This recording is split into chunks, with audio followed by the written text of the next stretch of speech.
कवन गलिया गईनी ये राम जी, कवन गलिया आईनी। अरे के कर दुवरिया ये राम जी, धनुष तोड़ी आईनी। कवन गलिया गईनी ये राम जी, कवन गलिया आईनी। अरे के कर दुवरिया ये राम जी, धनुष तोड़ी आईनी। अरे पूर्व गलिया गईनी ये सीता, पश्चिम गलिया गईनी।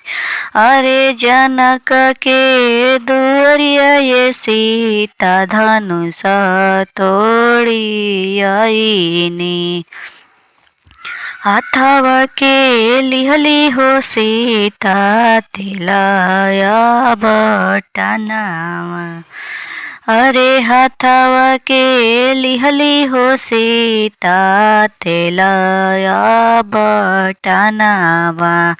अरे गोड़वा बटली सीता, हाथवा बटली।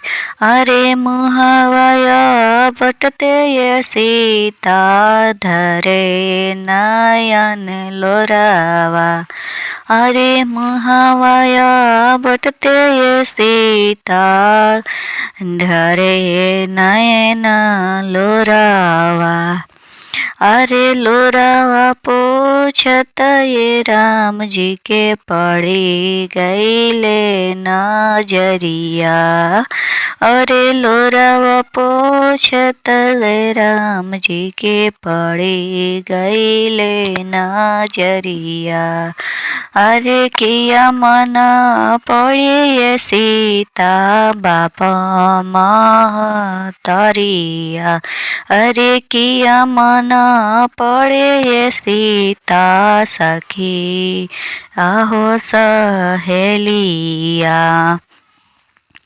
अरे नाही मना पड़े ये राम जी, बाप महतरिया।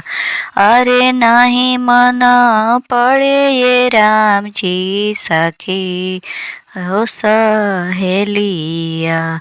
अरे एक मना पड़े ये राम जी, 14 बरस बनवसवा। अरे यही कारणवा ये राम जी, गिरे नयन लोरावा। अरे यही कारणवा ये राम जी, ढरे नयन लोरावा। कवन गलिया आईनी ये राम जी, कवन गलिया।